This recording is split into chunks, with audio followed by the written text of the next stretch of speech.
और आज हम फिर आगे पढ़ेंगे। लेकिन आज कल हमने सिर्फ ज्यादा कोई क्वेश्चन नहीं बनाया था, सिर्फ कुछ ट्रिक्स पे हमने बात किया था। आज हम क्वेश्चंस बनाएंगे। ओके, तो हम लोग आते हैं, इसी का क्वेश्चन है साधित उदाहरण है। साधित उदाहरण में जो है, उससे पहले हम एक दो ट्रिक दे रहे हैं, आपको देख लेना है। यह है जो हम मल्टीप्लीकेशन का ट्रिक दे रहे हैं, यानी दो अंकों की संख्या को अगर हमको गुना करना होगा, जैसे ये कोई भी दो अंकों की संख्या को गुना करना है तो हम लोग कैसे करते हैं। तो मैनुअली तो हम लोग कैसे करते हैं, 2 चौका 8, 2 दूनी 4, 8 चौका 32 के 2 हासिल 3, 8 दूनी 16, 3 19, ये 8, ये 4 2 6, ये 9 और 1 19 68। लेकिन इसको हम लोग ट्रिक से करेंगे तो कैसे गुना करेंगे, ठीक है। ये 24 को 82 से हम लोग गुना करेंगे तो किस तरह से करेंगे। तो ये दोनों को गुना कर देना है पहले, यानी 4 गुने 2 बराबर 8। 8 को लिख देंगे, फिर आप क्रॉस मल्टीप्लाई करेंगे। 8 चौका 32 और 2 दूनी 4, तो 32 में 4 जोड़ेंगे तो 32 4 36, यानी इसको हम लोग रफ कर लेते हैं प्लस 8 गुने 4, तो 2 दूनी 4, 8 चौका 32, 32 और 4 36, तो क्या हो जाएगा 36 का 6 हासिल 3 और 8 दूनी 16, ये लास्ट वाले को फिर गुना कर देना है। 8 गुने 2, 8 दूनी 16 और इसमें का जो 3 है ये आ जाएगा 1968। ठीक है, ये क्या है, गुना का ट्रिक, दो अंकों वाली, यानी ऊपर भी 2 अंक रहेगा और नीचे भी 2 अंक रहेगा, तो हम लोग करेंगे। अब जैसे अगर ये 4 दूनी 8 होगा, अगर कोई यहाँ पे ऐसी संख्या हो जाती है, 2 अंकों की संख्या आ जाती है, तो हम लोग एक संख्या को लिखेंगे और एक संख्या को क्या करेंगे, कैरी ऑन कर लेंगे, यानी हासिल कर लेंगे। ठीक है, तो सबसे पहले क्या करना, पहले इस दोनों को गुना करना, फिर क्रॉस मल्टीप्लाई, फिर लास्ट में इस दोनों को गुना करना है। इतना ध्यान रखना, ये मल्टीप्लीकेशन हो जाएगा। हम लोग अब इसका क्वेश्चन देखते हैं जो बुक में दिया हुआ है, साधित उदाहरण को। साधित उदाहरण का क्वेश्चन नंबर 1 लेते हैं। इसमें क्वेश्चन आपको यहाँ पे दिख जाएगा। क्वेश्चन नंबर 1 लेते हैं। इसमें लिखा है कि दो संख्याओं का योगफल 90 है, यदि उन दोनों संख्याओं में 40 का अंतर हो तो संख्या बताएं। दो संख्याओं का योगफल 90 है और उन दोनों संख्या में कितने का अंतर हो, 40 का अंतर हो, तो वो संख्या बताएं। एक ऑप्शन है 33 57, बी में है 37 53 और सी में है ये 40 और 50 और डी में है 25 65।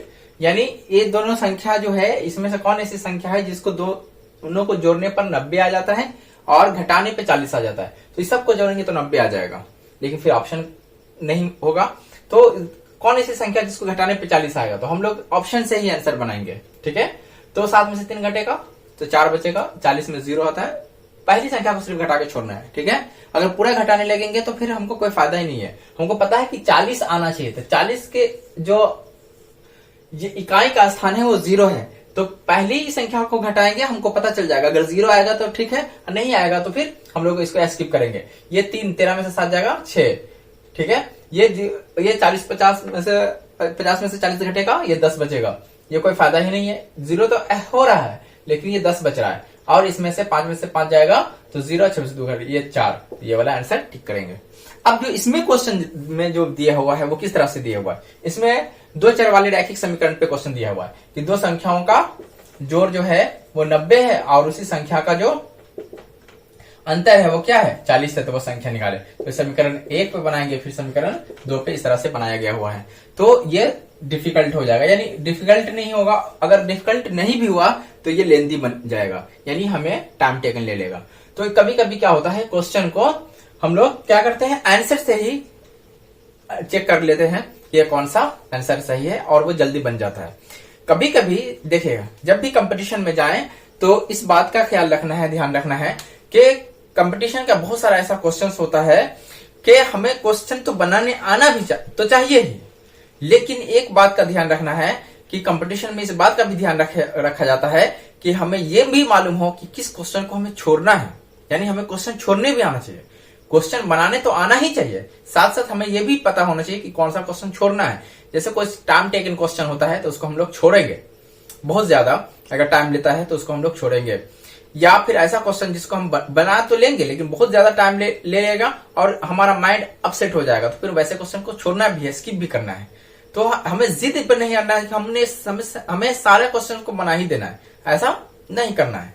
ठीक है, ये कंपटीशन है और कंपटीशन में आप बहुत भारी क्वेश्चन को भी बना देंगे तो एक ही नंबर मिलने वाला है, और आप अगर आसान क्वेश्चन को बनाएंगे फिर भी आपको 1 नंबर मिलेगा। तो हमें आसान क्वेश्चन को बना करके जाना है और जल्दी बनाना, जो क्वेश्चन जल्दी बनने वाला है उसको बनाना है। ये हमने क्वेश्चन नंबर 1 को लिया है। अब इसी का दूसरा क्वेश्चन स्किप करते हैं, क्योंकि इसमें बना हुआ है, सही है, ऐसा हमने कल बताया था। ये क्वेश्चन नंबर 3 को हम लोग लेते हैं। ये क्वेश्चन नंबर 3 में देखेंगे क्या है। लिखा है 1 से 50 तक की सभी प्राकृतिक संख्याओं का योगफल क्या होगा। तो सभी प्राकृतिक संख्याओं का योगफल, 1 से 50 तक की सभी प्राकृतिक संख्याओं का योगफल, ये कल हमने नहीं बताया। सभी प्राकृतिक संख्याओं का योगफल, प्राकृतिक संख्याओं का योगफल, तो सभी प्राकृतिक संख्याओं का योगफल होता है n इंटू n+1/2। इस पे हम लोग बना देंगे। तो सभी 50 तक की है तो n का क्या लेना है, 50 हो जाएगा, 50 इंटू 50 जोड़ 1/2 यानी बटे 2। तो क्या हो जाएगा, 50 से 51, 50 गुने 51/2। अब 2 से 25 कट जाएगा, 25 से गुना करना आसान होता है, या फिर इस रूल को हम लोग फॉलो करेंगे जो आज हमने बनाया है, या 25 को 51 से गुना करना है दोनों।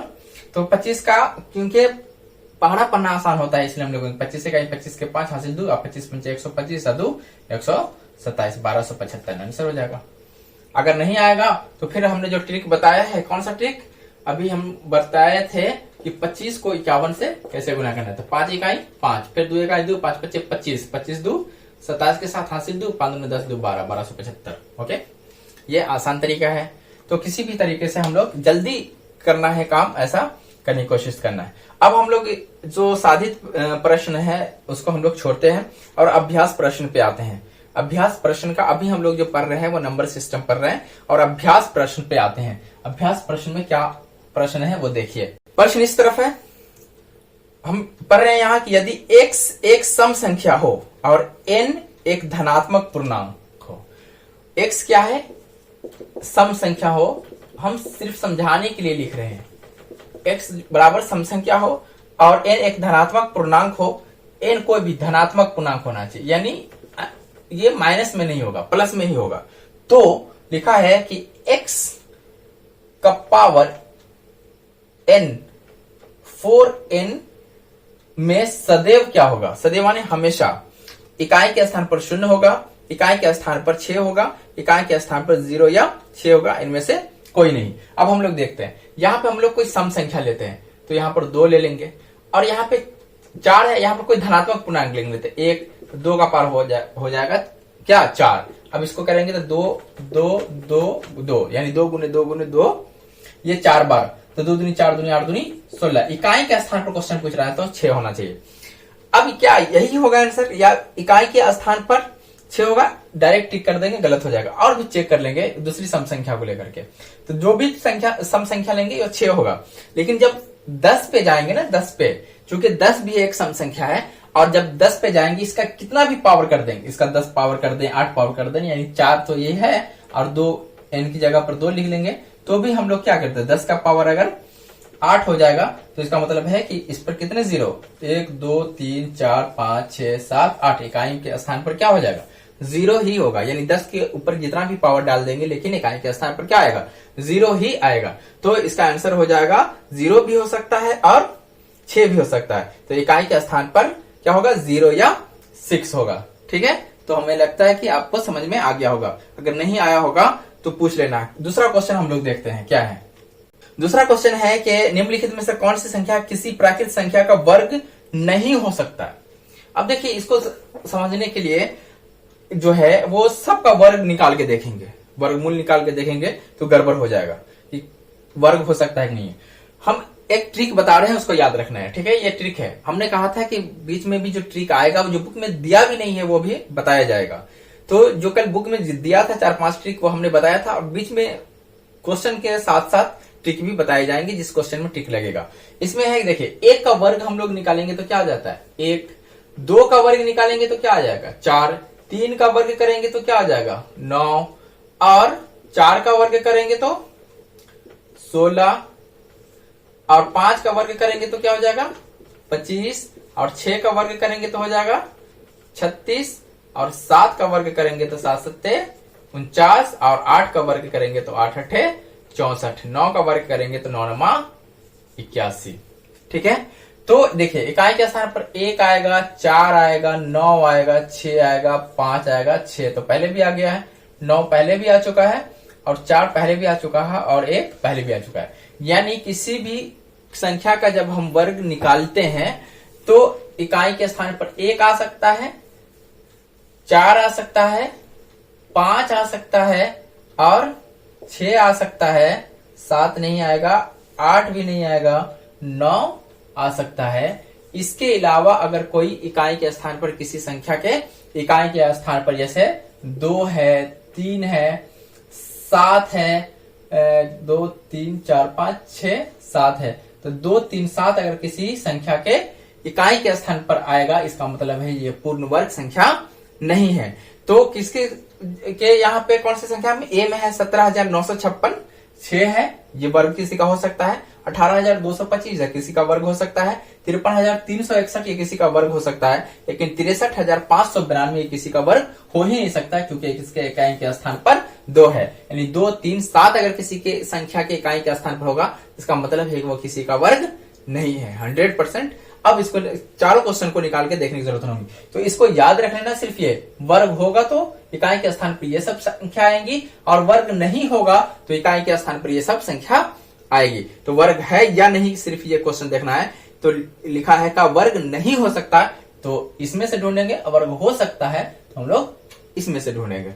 ओके, तो ये ट्रिक है, ये इतना याद रखने की जरूरत नहीं है, इसको याद रखना है। ये ट्रिक सिर्फ समझाने के लिए हमने इतना किया था कि कहां से आता है।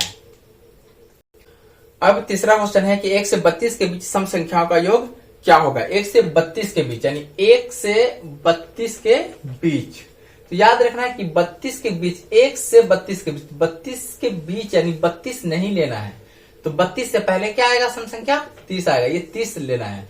ठीक है, ये याद रखना। 32 तक लिखना है। अगर क्वेश्चन होता है कि 1 से 32 तक सम संख्याओं का योग क्या होगा, लेकिन लिखा है 1 से 32 के बीच सम संख्याओं का योग होगा, तो लास्ट जो सम संख्या होगी वो क्या होगी 30 होगी। तो 30 होगी तो हमने क्या फॉर्मूला बताया था कि सम संख्याओं का योग क्या हो जाएगा, n तक की सम संख्या का योग कल हमने बताया n इंटू एन प्लस 2/4। तो n क्या है 30, 30 जोड़ 2/4 तो हो जाएगा 30 गुने 30 2 32/4, 4 अट्ठे 32, ये गुना कर देंगे 8 0 0 8 3 24 240 आंसर, यानी इसका आंसर हो जाएगा डी। ओके, यहां पे आप देख सकते हैं ये क्वेश्चन नंबर 4 है। प्रथम 20 विषम संख्याओं का योगफल कितना होगा। प्रथम 20 विषम संख्याओं का हमने कल बताया था कि विषम संख्याओं के का जो योग होगा वो होगा n स्क्वायर। तो n स्क्वायर का मतलब 20 का स्क्वायर करेंगे, ये हो जाएगा 400। हो गया आंसर, ये सी वाला आंसर हो जाएगा। और पांचवा है कि हमारी संख्या प्रणाली में 4 अंकों वाली संख्याओं की संख्या होगी। यानी हम जो संख्या लिखते हैं, हमारी जो संख्या प्रणाली है उसमें 4 अंकों वाली कितनी संख्याएं हैं ये देखना है। अब देखिए 4 अंकों वाली जो है वो स्मॉलेस्ट जो है वो कौन है, यानी सबसे छोटी संख्या। 4 अंकों की सबसे छोटी संख्या होती 1 2 3 4, ये 4 अंकों की सबसे छोटी संख्या है। और 1 2 3 4 यानी जितनी बार 9 लिखेंगे वो 4 उतनी अंकों की वो सबसे बड़ी संख्या होगी। तो ये 4 अंकों की सबसे बड़ी संख्या है। तो यहां से शुरू हुआ और यहां तक जाएगा। देखिए एक, अब बताइए 4 और 10 के बीच कितनी संख्या है। 4 से 10 के बीच कितनी संख्या है। 4 से अगर हम कहेंगे 4 से 4 5 6 7 8 9 10, 7 संख्या है। कितनी संख्या है 7 संख्या। 4 से 10 के बीच कितनी संख्या है 10 संख्या है, चूंकि हम लोग 4 ले रहे हैं। लेकिन अगर हम डायरेक्ट घटाएंगे 10 में से 4 घटाएंगे तो क्या हो जाएगा 6।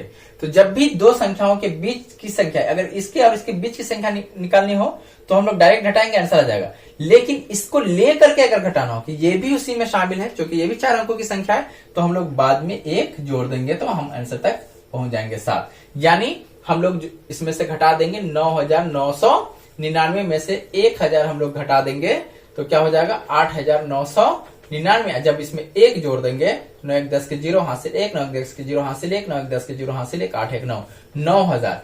यानी हमारी संख्या प्रणाली में 4 अंकों की 9,000 संख्याएं हैं जो यहां से स्टार्ट हो गई। यानी 1,000 से स्टार्ट होगी 1,001 1,002 1,003 ये बढ़ती हुई जाएगी 9,999 तक। ये कितनी संख्या हो जाएंगी 9,000 ऐसी संख्या हो जाएगी। अगला क्वेश्चन है, ये क्वेश्चन नंबर 5 था। अब है क्वेश्चन नंबर 6। क्वेश्चन नंबर 6 को हम लोग यहीं पे देख लेते हैं। क्वेश्चन नंबर 6 में कह रहा है कि प्रथम 4 रूट संख्याओं का योग होता है। देखिए 4 रूट संख्या को अभाज्य संख्या कहा जाता है। तो अब देखेंगे क्या है, रूट संख्या को अभाज्य संख्या कहा जाता है। तो हमारे यहां जो है 0, पहले 0 के बारे में देख ले। 0 जो है वो प्राकृत संख्या नहीं है, ये पूर्ण संख्या में आता है। अब जब पूर्ण संख्या में से 0 हटा देते हैं तो प्राकृतिक संख्या हो जाती है। तो जितनी भी सम संख्या, विषम संख्या, भाज्य है, अभाज्य है ना, ये सब हम लोग किस में लेते हैं, सभाज्य है। ये प्राकृत संख्याओं का ही प्रकार है हमारे। उम्मीद है कि आपने जो हमने कल कहा था कि आप ये संख्या वाली हमारी वीडियो को देख लेंगे तो वो देखे होंगे। कल के वीडियो में हमने डिस्क्रिप्शन लिंक भी डाल दिया था। तो 0 क्या है, ये इस कैटेगरी में आता ही नहीं है। हम लोगों का जो है प्राकृत संख्या 1 से शुरू होती है। अब 1 क्या है, 1 जो है न भाज्य संख्या है न अभाज्य है, न तो भाज्य है और न भाज्य है और न ही अभाज्य है। ठीक है, 1 भाज्य है, न अभाज्य है न भाज्य है। तो हम लोग 1 भाज्य और अभाज्य में लेंगे ही नहीं। तो कहां से लेंगे, प्रथम 4 रूट संख्याओं का योग। तो रूट संख्या का मतलब होता है कि अभाज्य संख्या। तो पहली अभाज्य संख्या 2 है। पहली अभाज्य संख्या क्या है, 2 है, याद रखना है। यही एक ऐसी सम संख्या है दुनिया में जो क्या है, अभाज्य संख्या है। नहीं तो सारी की सारी इसके बाद जितनी भी सम संख्या है सब क्या है, भाज्य संख्या है। सिर्फ 2 एक ऐसी सम संख्या है जो अभाज्य है दुनिया में। ये कभी कभी क्वेश्चन पूछ देता है कि कौन सी ऐसी सम संख्या है जो अभाज्य है, तो 2 है। ठीक है, ये भी क्वेश्चन आ जाता है। तो प्रथम 4 रूट संख्याओं का योग, तो पहला रूट संख्या 2 हो गया, 3 हो गया, 5 हो गया और 7 हो गया। इसको जोड़ देंगे 3 2 5 5 10 7 17। इस पे हम लोग फॉर्मूला लगाएंगे तो क्या हो जाएगा, ये भारी हो जाएगा। जो डी वाला आंसर हो गया। कितना आसान है ना, सिर्फ समझना है कि कौन सी संख्या क्या है। अगर हम संख्या को अच्छे से समझ लेंगे तो फिर ये क्वेश्चन सब बनाना आसान हो जाएगा। हम लोग नेक्स्ट क्वेश्चन की तरफ बढ़ते हैं। नेक्स्ट क्वेश्चन जो है क्वेश्चन नंबर 7 में हम लोग देखते हैं क्या है। लिखा है क्वेश्चन नंबर 7 कह रहा है कि विषम संख्या तथा सम संख्याओं का योग सदैव सम होता है, सदैव विषम होता है, विषम या सम हो सकता है, कहा नहीं जा सकता कि क्या हो सकता है। तो विषम संख्या तथा सम संख्या का योग अब हम लोग ले लेते हैं ना, क्या है विषम संख्या और सम संख्या। तो 4 3 7, फिर 4 जोड़ 5 9, तो क्या हो जाएगा 5 जोड़ 6 11। तो देख रहे हैं कि ये सब विषम संख्या है। यानी एक सम संख्या और एक विषम संख्या का जो योग होगा हमेशा क्या होगा, विषम संख्या होगा। यानी हमेशा विषम संख्या मतलब सदैव विषम होगा। यानी 7 का बी वाला जो आंसर होगा वो करेक्ट है। ठीक है, और क्वेश्चन नंबर 8 में लिखा है, क्या लिखा है क्वेश्चन नंबर 8 में कि यदि n एक प्राकृत संख्या है तो रूट n क्या होगा। तो देखिए प्राकृत संख्या 1 से स्टार्ट होती है तो रूट 1 का 1 होता है, लेकिन रूट 2 का वर्गमूल निकलेगा नहीं। ये क्या होता है, तो ये क्या हो गया, प्राकृतिक संख्या हो गया, प्राकृतिक संख्या। और ये जो है ये अपरिमेय संख्या हो गई। क्या हो गई, अपरिमेय संख्या। फिर रूट 3 भी अपरिमेय संख्या, रूट 4 होगा, फिर ये 2 हो जाएगा, तो ये फिर परिमेय संख्या हो गई, यानी प्राकृतिक संख्या हो गई। तो क्या हो सकता है, या तो अपरिमेय संख्या हो सकती है या प्राकृतिक संख्या हो सकती है। तो कौन सा आंसर सही होगा, हमेशा एक प्राकृतिक संख्या होगा, हमेशा नहीं, कभी हो सकता है कभी नहीं हो सकता। हमेशा एक परिमेय संख्या होगी, ऐसा भी नहीं है। हमेशा एक अपरिमेय संख्या होगी, ऐसा भी नहीं है। कभी प्राकृतिक व कभी अपरिमेय संख्या होगी, कभी प्राकृतिक संख्या हो जाएगी, कभी अपरिमेय संख्या हो जाएगी। फिर ये प्राकृतिक संख्या यानी कभी कभी प्राकृतिक संख्या और कभी अपरिमेय संख्या होगी। यानी क्वेश्चन नंबर 8 का डी जो है आंसर वो सही है। अब है क्वेश्चन नंबर 9 में है कि 1/4 तथा 1/3 के मध्य एक परिमेय संख्या निकाले।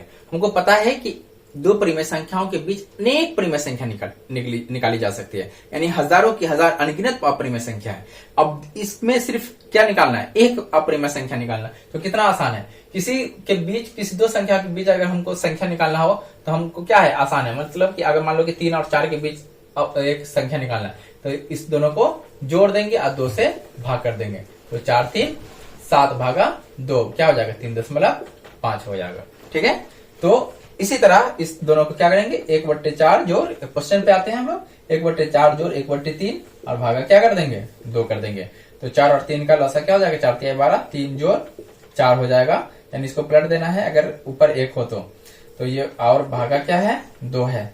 तो हो जाएगा 4 3 7 और 12 और ये हो जाएगा 1/2, तो हो जाएगा 7/12 दूनी 24, तो 7/24। ओके, ये वाला आंसर हो जाएगा इसका, क्वेश्चन नंबर 9 का ए आंसर हो जाएगा। अब हम लोग क्वेश्चन नंबर 10 पे आते हैं, देखते हैं क्वेश्चन नंबर 10 में क्या कहा जा रहा है।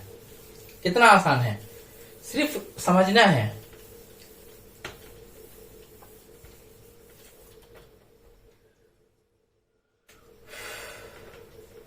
तो क्वेश्चन नंबर 10 कह रहा है कि यह जांचने के लिए कि क्या दी गई प्राकृत संख्या n एक अभाज्य संख्या है या नहीं, यह जांच कर ही पर्याप्त है कि यह संख्या n जो क्या है, तो इसको याद कर लेना है। यह फॉर्मूला ही है कि यदि √n या √n से छोटी किसी भी अभाज्य संख्या से विभक्त नहीं होती तो ये अभाज्य संख्या हो जाएगी। ये इसका फॉर्मूला ही, इसको याद कर लेना है। 11 नंबर में आते हैं, यानी आंसर बी होगा, 10 का बी होगा। हम लोग 11 नंबर में आते हैं। 11 नंबर में है कि n का न्यूनतम मान जिसके लिए 2n+1 एक रूट संख्या नहीं है। n का कौन सा मान रखेंगे कि 2n+1 एक क्या है, रूट संख्या नहीं है। रूट संख्या मतलब अभाज्य संख्या नहीं है, यानी भाज्य संख्या होगी। तो अगर इसमें पहला का आंसर 3 है तो 3 दूनी 6 और 1 7, ये अभाज्य संख्या है। भाज्य संख्या हमको खोजना है। 4 लेंगे तो 4 दूना 8 1 9, तो 9 क्या है, एक क्या है, 9 क्या है, एक भाज्य संख्या है। तो ये भी कहा, इसको इस तरह भी याद रखना है कि 9 जो है वो सबसे छोटी विषम संख्या है जो भाज्य संख्या है। जैसे 2 के बारे में हमने कहा कि दुनिया की एक ही संख्या है सम संख्या जो अभाज्य संख्या, उसी तरह 9 के बारे में याद रखना कि सबसे छोटी विषम संख्या है जो भाज्य संख्या है। तो इसका क्या हो जाएगा, हम लोग लेते हैं, क्या लिए हैं, 4 दूनी 8 1 9, तो 4 आंसर हो जाएगा। ये बी वाला आंसर, 11 का बी आंसर हो जाएगा इसका। ओके, हम लोग 12 पे आते हैं। क्वेश्चन नंबर 12, इसमें क्या कहा जा रहा है, क्वेश्चन नंबर 12 में कहा है कि सबसे छोटी रूढ़ संख्या कौन सी है। अब कितना आसान है, अभी हमने बताया सबसे छोटा अभाज्य संख्या कौन है। तो अभी हमने बताया है कि एक न तो भाज्य है और ना अभाज्य है, तो क्या हो जाएगा, 2 जो है वो सबसे छोटी रूट संख्या है, यानी अभाज्य संख्या है। इतना याद रखना है। अब है कि क्वेश्चन नंबर 13 में 1000 से बड़ी लघुत्तम अभाज्य संख्या है। देखिए 1000 से बड़ी, लघुत्तम माने सबसे छोटी, 1000 से बड़ी होनी चाहिए लेकिन सबसे छोटी, जैसे 1001 1002 1003, ये लघुत्तम अभाज्य संख्या है। ये पता कैसे लगाएंगे, तो देखिए इस तरह के क्वेश्चन को ही हमने कहा है कभी कभी किसी क्वेश्चन को छोड़ना भी चाहिए। अब इसको हम लोग देखेंगे, ये हमारा जो ऑप्शन में है, ये 13 नंबर में है 1001। अब हम इसको 2 से लगा के देखें तो 2 के बारे में हमको पता है ना कि 2 का विभाज्यता का नियम क्या होता है कि किसी संख्या के इकाई के स्थान पर 2 4 6 8 या 0 है तो वो संख्या 2 से विभाज्य हो जाएगी। 3 से अगर याद नहीं तो रिमाइंड करवा दे रहे हैं। तो 3 से विभाज्यता का क्या रूल है कि संख्या के अंकों का योग अगर 3 से विभाज्य होगा तो क्या हो जाएगी, 3 से भाग लग जाएगी। 4 से विभाज्यता का रूल क्या है कि अंक संख्या के इकाई और दहाई का अंक अगर 4 से विभाज्य हो जाएगी तो वह संख्या 4 से पूरी भाग लग जाएगी। 5 से लगाने के लिए क्या रूल है, 5 से कोई संख्या विभाज्य है कि नहीं, पूरी तरह भाग लगती है 5 से कि नहीं, तो इकाई के स्थान पर क्या होना चाहिए, या तो 0 होना चाहिए या 5 होना चाहिए, या 0 या 5 होगी तो कोई संख्या 5 से भाग लग जाएगी। 6 से लगाने के लिए क्या रूल है कि जो संख्या 2 और 3 से भाग लगती है वो 6 से भी भाग लग जाएगी। 7 से क्या रूल है, अगर उसका रूल हम लोग देखेंगे तो वो चेक करने में ही समय ज्यादा लग जाएगा, इसलिए 7 से हमें करके ही देखना होगा। 8 से क्या रूल है कि दो संख्या 2 और 4 से लग जाएगी भाग, वो क्या होगी, वो 8 से भाग लग जाएगी। तो 9 से क्या रूल है, 9 से जैसे 3 का रूल है कि संख्या के अंकों का योग अगर 3 से भाग लग जाएगी, उसी तरह 9 से भी है कि संख्या के अंकों का योग अगर 9 से भाग लग जाएगी तो वह संख्या 9 से भाग लग जाएगी। 10 से क्या है कि संख्या के इकाई के स्थान पर अगर 0 है तो वो 10 से भाग लग जाएगी। 11 का रूल जो है वो क्या है कि अगर संख्या के अंकों का यानी एक एक छोड़ करके अंकों का योग अगर 0 या 11 का कोई क्या हो, मल्टीपुल हो, तो वह संख्या 11 से भाग लग जाएगी। जैसे हम लोग 11 से भाग लगाने के लिए कोई संख्या को इस तरह से देखेंगे, जैसे ये और एक छोड़ देना, ये दोनों को जोड़ना है तो 7 4 11 और 8 6 14, 14 में से 11 को हम लोग घटा लेंगे तो क्या बचेगा, 11 3 बचेगा। ठीक है, तो या तो यहाँ पे क्या आना चाहिए, 0 आना चाहिए या कोई 11 का मल्टीपुल यानी 0 या 11 या 22 या 33 44, तो ये संख्या 11 से भाग लग जाती। ऐसे इस हालत में 11 से भाग नहीं लगेगी। 12 से भाग का नियम है कि कोई संख्या 3 और 4 से भाग लग जाएगी तो वो 12 से विभाज्य हो जाएगी, है ना। 13 से फिर कोई रूल नहीं है। 14 से 2 और 7 से लग जाएगा तो 14 से लग जाएगा, है ना। 15 से 3 और 5 से लग जाएगा तो 15 से लग जाएगा। 16 से लग जाएगा, 2 और 8 से लग जाएगा तो 16 से लग जाएगा, है ना। तो उसी तरह 17 से कोई रूल नहीं है। फिर 18 से 2 9 से लग जाएगा तो 18 से लग जाएगा। और 19 के लिए कोई रूल नहीं है और 20 के लिए तो जो है वो रूल है, 2 और 10 से लग जाएगा वो 20 से विभाज्य हो जाएगी। अब यहाँ पे ये देखना है कि हमको जो संख्या दी हुई, इसलिए जब भी इस तरह का क्वेश्चन आए और हमें देखना पड़े कि बार बार दूसरे एक संख्या से भाग लगाकर देखना होगा, तो इससे ऐसे क्वेश्चन को छोड़ देना है। जैसे यहाँ पे देखिए 13 नंबर में हमने अभी पढ़ा रहा था, तो 1000 क्या है, 1 है, तो ये 7 से भाग लग जाएगी, ये डिविजिबल है 7 से। अब प्रैक्टिस करेंगे तो आ जाएगा, लेकिन ये है कि इसको याद रखना क्यों। 1003 जो है वो भाग लग जाएगी आपको 17 से, और 1007 जो है वो भाग लग जाएगी 19 से, और 1009 जो है वो किसी से भाग नहीं लगेगी। तो यही लघुत्तम अभाज्य संख्या जो 1000 से बड़ी है। ठीक है, इसको देखना पड़ेगा सबसे भाग लगा लगा, इसलिए इस तरह के क्वेश्चन को स्किप करना है अगर प्रैक्टिस न हो तो क्वेश्चन नंबर 14 को भी इसी तरह है कि पहली अभाज्य संख्या क्या है, तो ये 5 अंकों की, तो 5 अंकों में 10,000 चला गया, तो इसको भी भाग लगा लगा करके देखना होगा। तो इस तरह के क्वेश्चन को स्किप करना है।